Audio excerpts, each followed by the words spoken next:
दोस्तों नमस्कार। आज मैं आप लोगों को पढ़ाऊँगा भाषा एवं व्याकरण।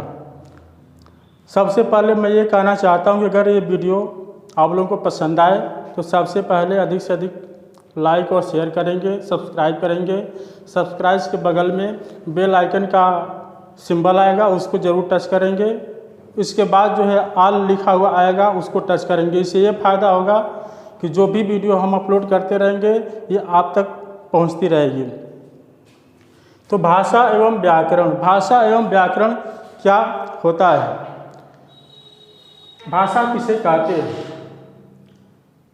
भाषा जो होती है वह संस्कृत के भाष धातु में आ प्रत्यय जुड़ने से बनता है, जिसका अर्थ होता है बोलना या कहना। लिख देते हैं भाषा शब्द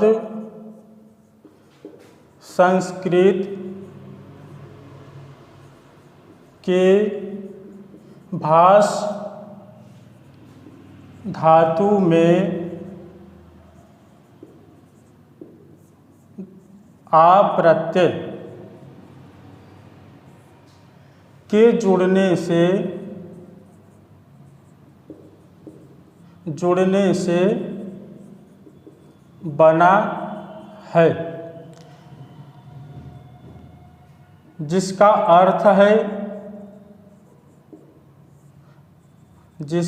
अर्थ है बोलना या कहना। जैसा कि हम जानते हैं कि मनुष्य एक सामाजिक प्राणी है। जब वह समाज में रहता है तो उसके सामने तरह तरह की समस्याएं आती हैं, उसके मन में कोई न कोई विचार आता है। वह अपने विचारों को व्यक्त करना चाहता है, कहना चाहता है, बताना चाहता है। तो वह जिस माध्यम से, जिस साधन से वह अपने विचारों को व्यक्त करता है, अपने विचारों को कह करके दूसरों को बताता है, वही भाषा कहलाती है, वही साधन भाषा कहलाती है। हम परिभाषा तौर पर लिख सकते हैं कि भाषा वह समर्थ साधन है जिसके माध्यम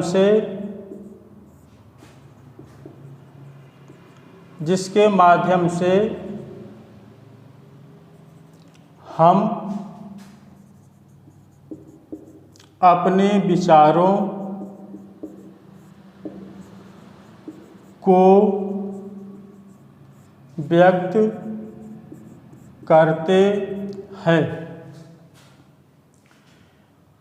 यदि मनुष्य को मान लीजिए भूख लगी है और वह भूख लगी है तो अपने विचार, उसके मन में विचार उत्पन्न हुआ कि भूख लगी है, लेकिन कैसे वह किसी के सामने प्रकट करता है?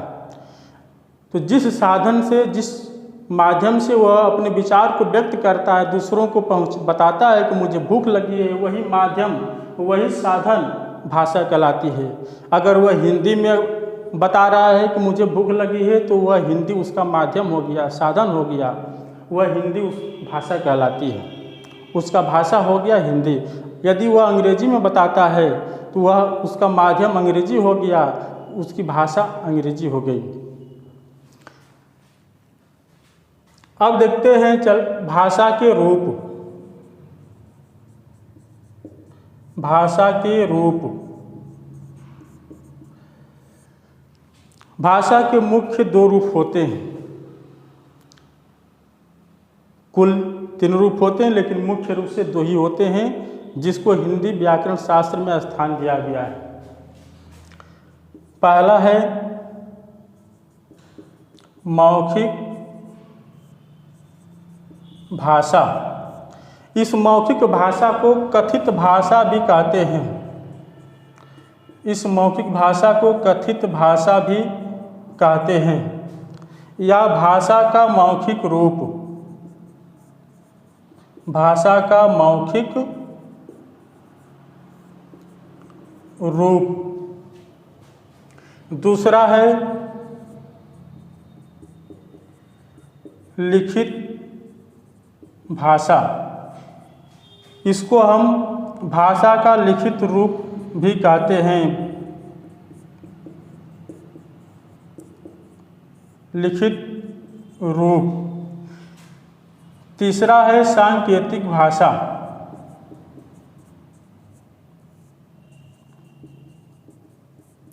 भाषा का सांकेतिक रूप। सांकेतिक रूप। मौखिक भाषा, लिखित भाषा, सांकेतिक भाषा। मौखिक भाषा को हम कथित भाषा भी कहते हैं। मौखिक भाषा को भाषा का मौखिक रूप भी कहते हैं। लिखित भाषा को भाषा का लिखित रूप भी कहते हैं। तीसरा है सांकेतिक भाषा। सांकेतिक भाषा को भाषा का सांकेतिक रूप भी कहते हैं। ये मुख्य रूप से दो होते हैं, पहला और दूसरा, मौखिक भाषा, लिखित भाषा। क्योंकि मौखिक भाषा में भी हम ध्वनि चिन्ह का प्रयोग करते हैं, लिखित भाषा में भी ध्वनि चिन्ह का प्रयोग करते हैं। ध्वनियों को लिपिबद्ध किया गया है, उसके चिन्ह निर्धारित किए गए हैं, इसलिए व्याकरण शास्त्र में मौखिक भाषा और लिखित भाषा ही मुख्य दो रूप माने जाते हैं। सांकेतिक भाषा का कोई लिपि नहीं है, उसका कोई सांकेतिक चिन्ह नहीं है, इसलिए व्याकरण शास्त्र में सांकेतिक भाषा को स्थान नहीं दिया गया है। लेकिन प्रयोग किया जाता है। लोग मानते हैं कि भाषा के 3 रूप होते हैं। मौखिक भाषा किसे कहते हैं? जब मनुष्य अपने मन के भावों अथवा विचारों को मुंह से बोलकर प्रकट करता है तो वह मौखिक भाषा कहलाती है। जब हम अपने मन के भावों अथवा विचारों को मुंह से बोलकर प्रकट करेंगे तो वह हम उसे मौखिक भाषा कहेंगे। और जब मनुष्य अपने मन के भाव अथवा विचारों को लिखकर प्रकट करता है तो वह भाषा का लिखित रूप कहलाती है या लिखित भाषा कहलाती है। तीसरा है सांकेतिक भाषा। जब हम अपने मन के भावों अथवा विचारों को इशारे के माध्यम से, संकेत के माध्यम से व्यक्त करते हैं तो वह सांकेतिक भाषा कहलाती है। नेता भाषण देते हैं, वह मौखिक भाषा का प्रयोग करते हैं।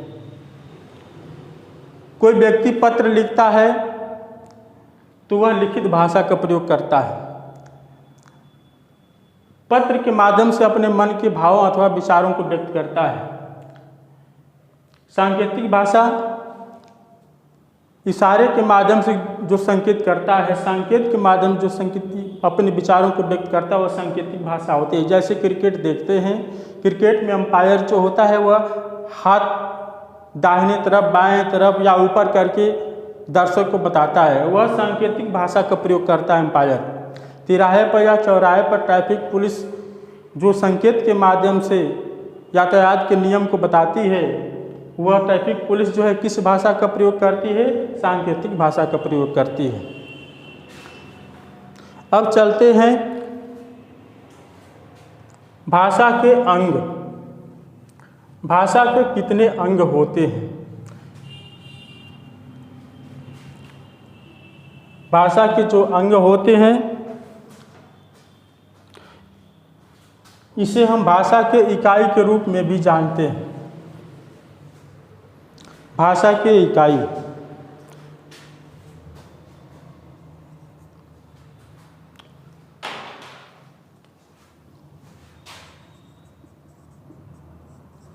भाषा की इकाई।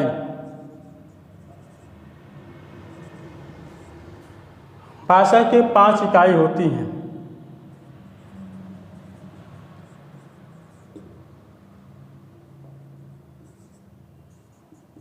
भाषा के 5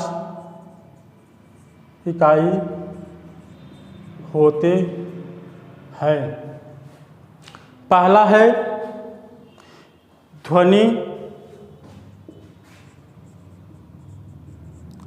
दूसरा वर्ण, तीसरा शब्द,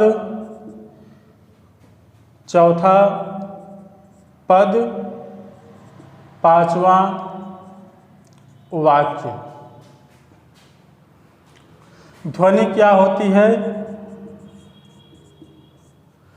मुख से निकलने वाली स्वतंत्र शब्द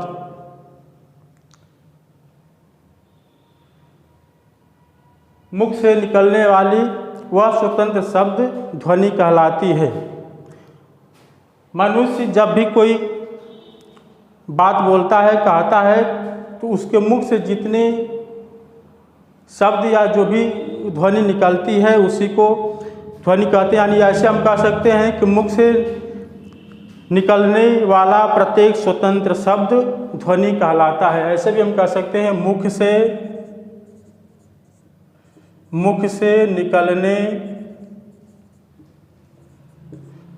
से निकलने वाला प्रत्येक स्वतंत्र शब्द ध्वनि कहलाता है। दूसरा है वर्ण। वर्ण क्या होती है? भाषा की लघुतम इकाई वर्ण कहलाती है। वर्ण वह छोटी से छोटी ध्वनि होती है जिसकी अतिरिक्त टुकड़े नहीं किए जा सकते। भाषा की लघुतम इकाई वर्ण कहलाती है। वर्ण वह छोटी से छोटी ध्वनि चिन्ह होती है। ऐसे भी कह सकते हैं वर्ण वह छोटी से छोटी ध्वनि चिन्ह होती है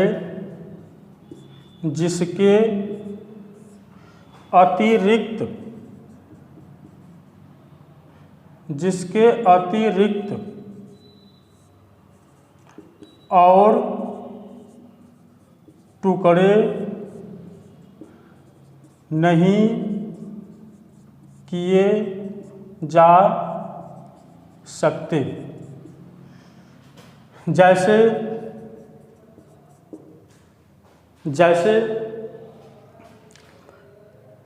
कोई शब्द हम लेते हैं कमल।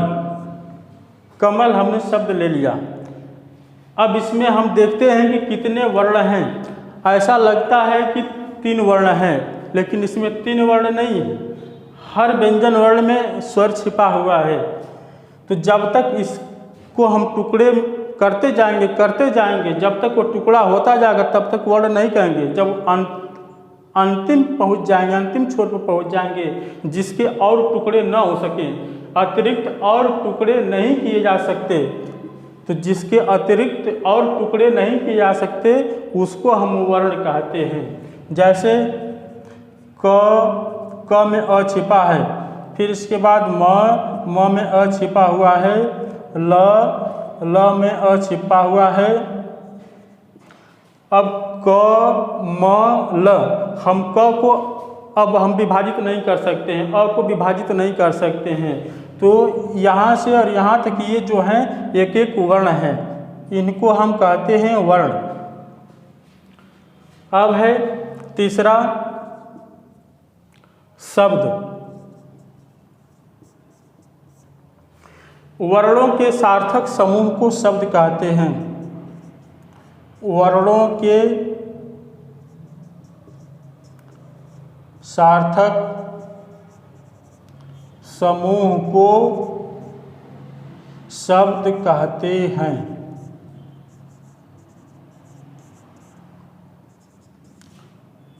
वर्णों के सार्थक समूह को शब्द कहते हैं, यानी अलग अलग वर्ण हम मिला करके जो एक सार्थक का अर्थ होता है जिसका कोई निश्चित अर्थ निकले। तो अलग अलग हम वर्णों को मिला करके समूह बना करके जो हम एक चिन्ह बनाते हैं, सब उसी चिन्ह को हम शब्द कहते हैं। ये अलग अलग वर्ण हैं, इसको हमने मिला करके एक अलग चिन्ह बनाया, यानी कमल। जब अलग अलग वर्णों को हम मिलाते हैं, एक समूह बनाते हैं, तो जो बनता है रूप उसी को हम शब्द कहते हैं। अब इधर से देखते हैं, जैसे म धन अ धन न ओ धन। देखिए अलग ध्वनि चिन्ह, ये अलग वर्ण है, म अलग है, अ अलग है, न अलग है, ओ अलग है, ज अलग है, अ अलग है। ये वर्ण है, वर्णों के सार्थक समूह को शब्द कहते हैं। तो ये इनको जब हम समूह में कर देंगे, आपस में मिला देंगे, इस समय ये अलग अलग है। जब हम इन्हें मिला देंगे तब जो समूह बनेगा वह हो जाएगा मनोज, मनोज। अब मनोज ये सार्थक शब्द है, ये बन गया मनोज। मनोज क्या हो गया? शब्द हो गया, ये सार्थक हो गया। वर्णों के सार्थक समूह को शब्द कहते हैं, तो मनोज ये सार्थक समूह है। मनोज का कोई न कोई अर्थ निकलेगा, किसी का नाम हो सकता है। अब आगे देखते हैं पद।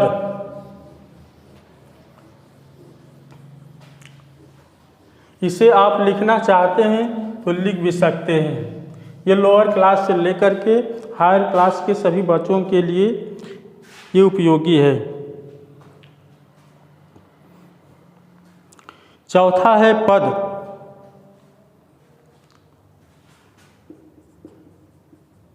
पद पद क्या होता है? वाक्य में प्रयोग होने वाले सार्थक शब्द को पद कहते हैं। एक वाक्य में जितने सार्थक शब्द होते हैं, उस हर एक सार्थक शब्द को अलग अलग पद के नाम से हम जानते हैं। वाक्य में प्रयोग होने वाले सार्थक शब्द को पद कहते हैं। एक वाक्य में देखते हैं कि कई शब्द होते हैं, उन हर एक शब्दों को अलग अलग नाम से हम पद के नाम से ही पुकारते हैं। अलग अलग जो नाम है, अलग अलग जो शब्द होते हैं, उन अलग अलग शब्दों को हम पद कहते हैं। जैसे वह खाना खाता है, इसमें कई शब्द हैं। वह अलग शब्द है, खाना अलग शब्द है, खाता अलग शब्द है अलग शब्द है। ये जितने हैं ये अलग अलग पद हैं। वह अलग पद है, खाना अलग पद है, खाता अलग पद है अलग पद है। तो वाक्य में प्रयोग होने वाले सार्थक शब्द, ये सब सार्थक शब्द हैं। वह का भी कोई निश्चित अर्थ निकलता है, खाना का भी कोई निश्चित अर्थ निकलता है। ये जितने शब्द हैं सबके अलग अलग कोई न कोई निश्चित अर्थ होता है, कोई सार्थक, इसीलिए इन्हें सार्थक शब्द कहते हैं। तो सार्थक शब्द को पद कहते हैं। पांचवा है वाक्य।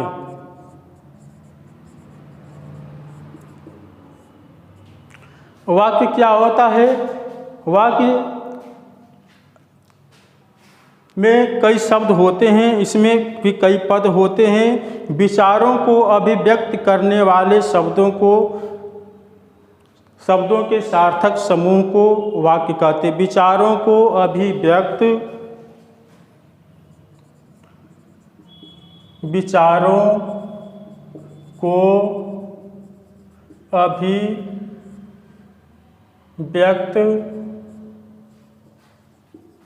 करने वाले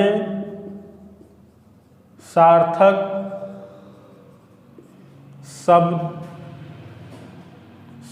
शब्दों के समूह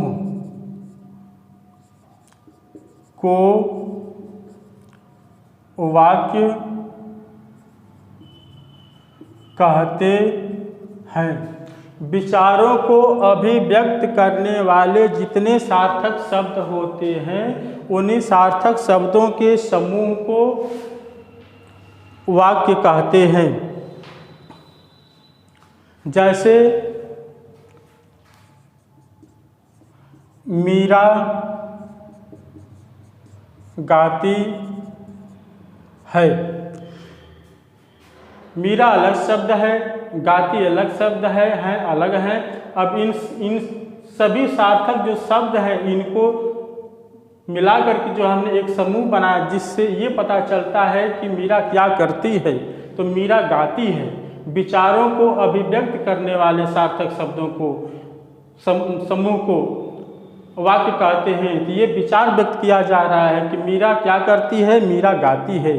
मीरा क्या करती है, मीरा नाचती है। इससे कोई न कोई विचार उत्पन्न हो रहा है। इससे ये पता चलता है कि एक वाक्य में जो कई शब्दों का जो समूह होता है, जो कई शब्दों का मेल होता है, उस कोई न कोई विचार व्यक्त होते हैं। उन्हीं विचारों को व्यक्त करने के लिए जिन सार्थक शब्दों का हम प्रयोग करते हैं, इनके समूह को वाक्य कहते हैं। भाषा के रूप, अब हम पढ़ेंगे भाषा के रूप। भाषा के विविध रूप होते हैं। भाषा के विविध रूप होते हैं। इसमें हम पहला पढ़ेंगे बोली। बोली क्या होती है? तो भाषा और बोली में क्या अंतर है? भाषा का क्षेत्र बहुत बड़ा होता है और बोली का क्षेत्र छोटा होता है। भाषा दूर तक बोली जाती है और बोली एक सीमित क्षेत्र तक ही बोली जाती है। तो हम भाषा के जो रूप हैं उसमें हम एक रूप पढ़ेंगे बोली। बोली की परिभाषा है, भाषा के क्षेत्रीय रूप को बोली कहते हैं। भाषा के क्षेत्रीय रूप को बोली कहते हैं। क्षेत्रीय रूप क्या होता है? एक सीमित क्षेत्र। जैसे मान लीजिए कोई इतना बड़ा देश है और ये अलग अलग राज्यों में बटा हुआ है। इस एक देश में बहुत सारे छोटे राज्य हैं। तो जो लोग इस राज्य में रहते हैं, कोई ज़रूरी नहीं कि इस राज्य में रहने वाले लोग भी वैसे ही बोलें। इस राज्य में रहने वाले लोग कुछ और तरीके से बोलते हैं, इस राज्य के रहने वाले कुछ और तरीके से बोलते हैं। हर राज्य के लोग हम देखते हैं कि अलग अलग तरीके से लोग बोलते हैं। शब्द के अर्थ वही होते हैं, अलग अलग शब्दों का प्रयोग भी करते हैं। तो ये जो छोटे छोटे सीमित क्षेत्र में जो बोली जाती है या भाषा का हम प्रयोग करते हैं, तो भाषा न कह करके हम बोली के नाम से जानते हैं, उसे हम बोली कहते हैं। इसीलिए इसकी परिभाषा ऐसे दी गई है कि भाषा के क्षेत्रीय रूप को बोली कहते हैं। अब देखते हैं कि एक ज़िले से दूसरे ज़िले में हम जाते हैं तो भाषा में बहुत सारे अंतर हो जाते हैं। एक ज़िले में जैसे लोग बोलते हैं, दूसरे ज़िला में जैसे ही हम जाते हैं वहाँ के लोग दूसरे ढंग से फिर बोलने लगते हैं। कितना अंतर, एक ज़िले से दूसरे ज़िले में जाने से ही हम बोली में, भाषा में अंतर पाते हैं। तो जो ज़िले में जो बोली जाती है बोली, वह क्षेत्रीय कहलाती है, वो क्षेत्रीय बोली है। वो थोड़े ही दूर तक बोली जाती है। लेकिन अगर भाषा की हम बात करें तो वह बहुत दूर तक बोली जाती है। जैसे हिंदी भाषा, हिंदी क्या है? भाषा है। भाषा क्यों है? क्योंकि उसका क्षेत्र बहुत बड़ा है। हिंदी किसी एक ज़िले तक सीमित नहीं है, एक राज्य तक सीमित नहीं है, कई राज्यों तक बोली जाती है। उसका आकार, उसका रूप बड़ा है। बोली का आकार क्या होता है? वह छोटा होता है। बोली किसी एक सीमित क्षेत्र तक ही बोली जाती है। जब किसी भी बोली में रचनाएं होने लगती हैं, साहित्यिक रचनाएं होने लगती हैं, तो वह बोली का नाम बदल करके हम विभाषा या उपभाषा भी कहते हैं। जब बोली में हम साहित्यिक रचना करने लगते हैं तो वह बोली विभाषा कहलाती है या उपभाषा कहलाती है। जैसे अवधी, अवधी क्या है? बोली है, जो फैजाबाद जिले में बोली जाती है। अवधी बोली के अंतर्गत गोस्वामी तुलसीदास ने रामचरितमानस की रचना किया। और वह बोली क्या कहलाएगी? अवधी। अवधी जो बोली है वह अब विभाषा कहलाएगी, उपभाषा कहलाएगी। ब्रज भाषा जो मथुरा में बोली जाती है वो बोली है। ब्रज भाषा क्या है? बोली है जो मथुरा की तरफ बोली जाती है। लेकिन सूरदास ने ब्रज भाषा में सूरसागर की रचना किया। अब ब्रज भाषा क्या है? बोली है, उसमें साहित्य की रचना कर दी गई, साहित्य की रचना की गई।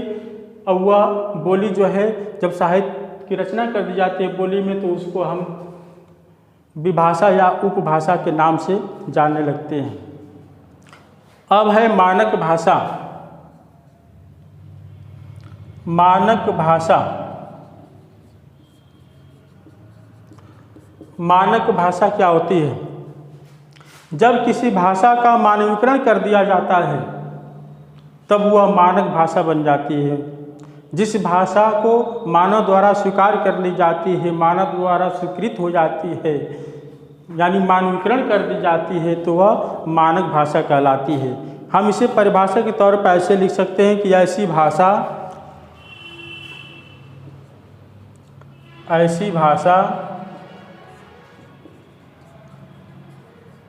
जिसका मानवीकरण, ऐसी भाषा जिसका मानवीकरण कर दिया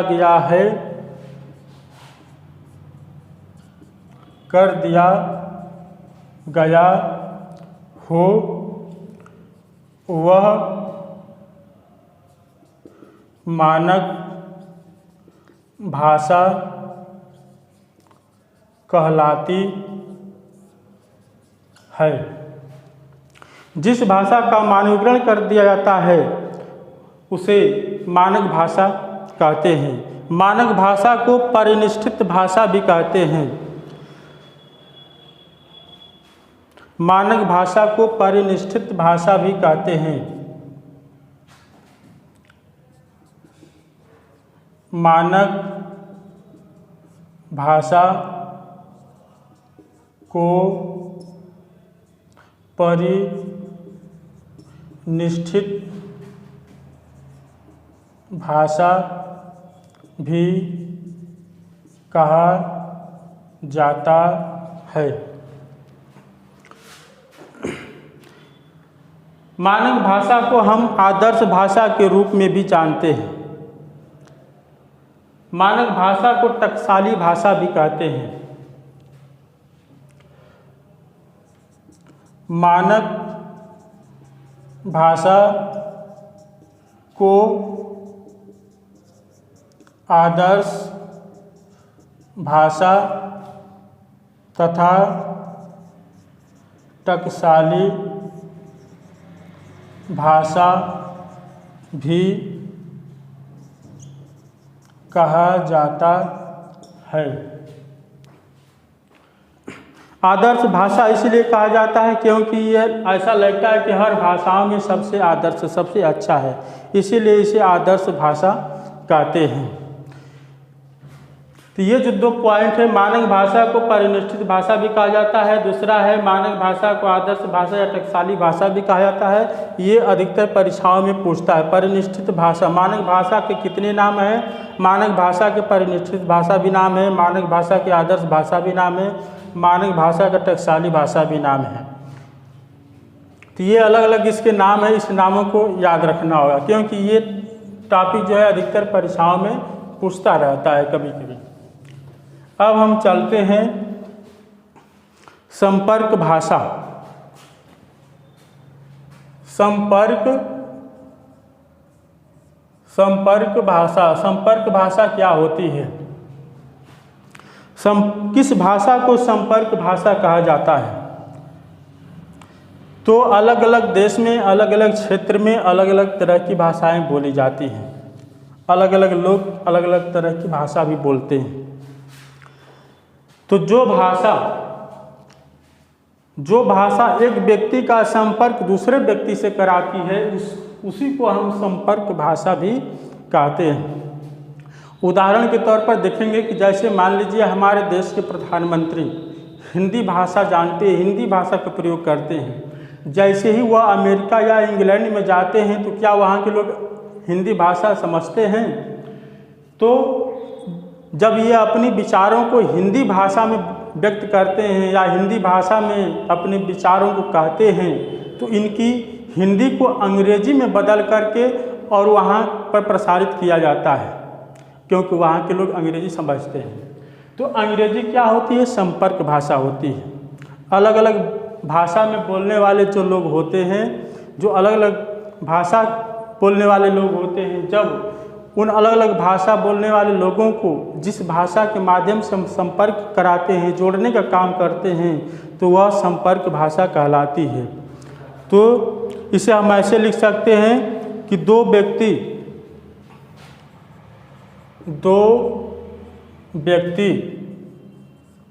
जो अलग अलग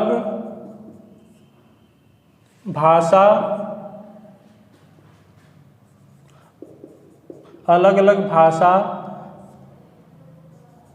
बोलने वाले हों,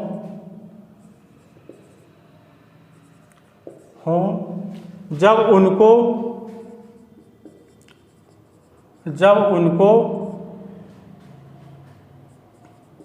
जिस भाषा से जोड़ने का कार्य करते हैं, तो उस भाषा को संपर्क भाषा ही कहते हैं। जैसे अंग्रेजी भाषा क्या है? ये संपर्क भाषा है जो अलग अलग व्यक्तियों को जोड़ने का काम करता है, अलग अलग भाषा बोलने वाले व्यक्तियों को जोड़ता है, इसलिए अंग्रेजी को संपर्क भाषा कहते हैं। यह अंग्रेजी विश्व के सभी देशों में बोली जाती है, विश्व के सभी देशों में रहने वाले लोग समझते हैं, जानते हैं। इसलिए जब हम एक देश से दूसरे देश में जब हम जाते हैं, तो हम अंग्रेजी भाषा के माध्यम से ही हम हमारे विचारों को उनको बताया जाता है, समझाया जाता है। इसके बाद राजभाषा क्या होती है? राजभाषा और संपर्क भाषा, ये दो भाषा होती है। एक राजभाषा होती है और दूसरा संपर्क भाषा होती है। राजभाषा जो होती है वो संविधान द्वारा स्वीकृत होती है। तो जिस भाषा को उस देश की संविधान स्वीकृत करता है, मंजूरी देता है कि इसी भाषा में सरकारी कामकाज होने चाहिए, तो उस भाषा को हम राजभाषा कहते हैं। और राष्ट्रभाषा क्या होती है? राष्ट्रभाषा जो होती है वह देश के संविधान से कोई लेना देना नहीं होता है। जिस भाषा को अधिक से अधिक लोग बोलते हैं, लोगों द्वारा बोला जाता है, उस भाषा को राष्ट्रभाषा घोषित कर दी जाती है। अब राजभाषा ये संविधान द्वारा स्वीकृत होती है। हर देश के अलग अलग संविधान होते हैं, अलग अलग देश अपने संवैधानिक नियम के आधार पर, संवैधानिक नियम के तहत किसी न किसी भाषा को दर्जा दिए हैं कि उसी भाषा में उनके हर एक संवैधानिक आदेश, संवैधानिक कार्य करने चाहिए, इसीलिए उसको राजभाषा कहा जाता है। हमारे देश की भाषा राजभाषा है। हमारे देश की संविधान ने हिंदी को राजभाषा घोषित किया है। इसका अर्थ ये होता है कि हिंदी में ही सभी सरकारी कामकाज होने चाहिए। तो किसी देश द्वारा किसी देश के संविधान द्वारा जिस भाषा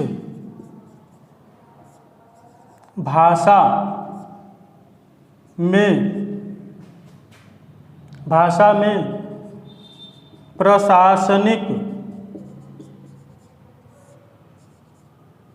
कार्य करने का आदेश, किसी देश के संविधान द्वारा जिस भाषा में प्रशासनिक कार्य करने का आदेश दिया जाता है, उसे राजभाषा कहते है। हमारे देश के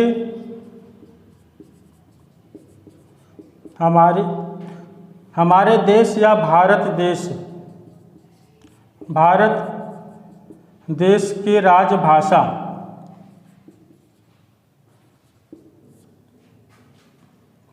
भारत देश की राजभाषा हिंदी। भारत की संविधान सभा ने हिंदी को राजभाषा घोषित किया है। अब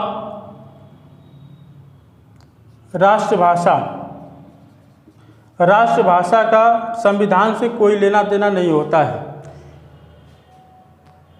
किसी देश की ये जनता पर निर्भर करती है। जिस देश की जनता अधिक से अधिक लोग जिस भाषा को बोलने, लिखने या पढ़ने में प्रयोग करते हैं, उसी भाषा को राष्ट्रभाषा कही जाती है। इस आधार पर देखें तो हिंदी भी राष्ट्रभाषा ही है, क्योंकि भारत देश में जितने लोग रहते हैं अधिक से अधिक हिंदी भाषा का प्रयोग करते हैं बोलने में, इसलिए हिंदी को राष्ट्रभाषा भी कहा जाता है।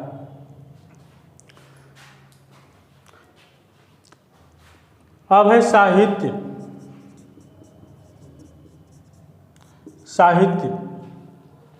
हर भाषा का अपना अलग अलग साहित्य होता है। साहित्य का काम होता है व्यक्ति को सत्य का ज्ञान कराना। इसलिए इसको हम परिभाषिक दृष्टि से ऐसे लिख सकते हैं, साहित्य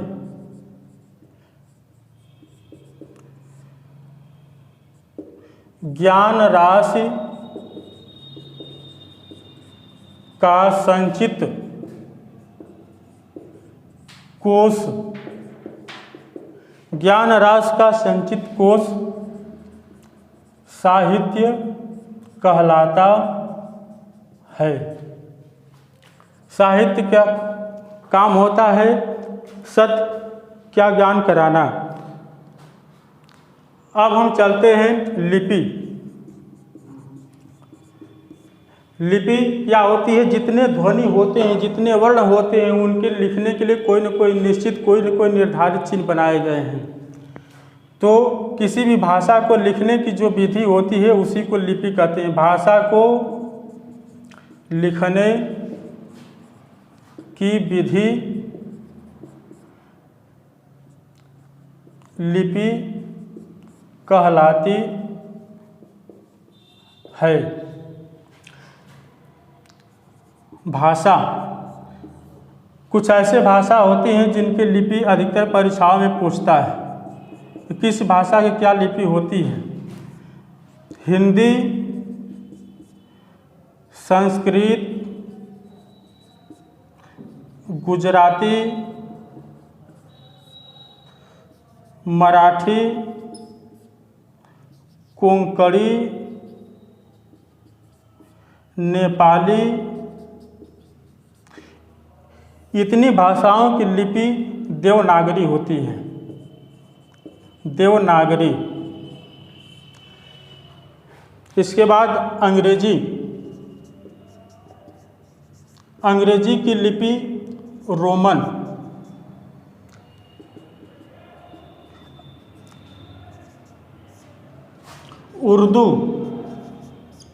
उर्दू की लिपि फारसी। उर्दू अरबी दोनों की लिपि फारसी होती है।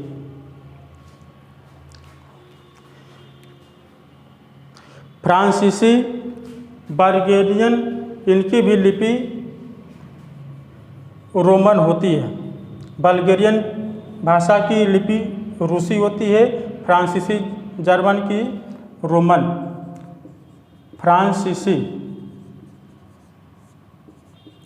रोमन, बल्गेरियन की लिपि रूसी। चीनी भाषा की लिपि होती है चित्रलिपि। चित्रलिपि।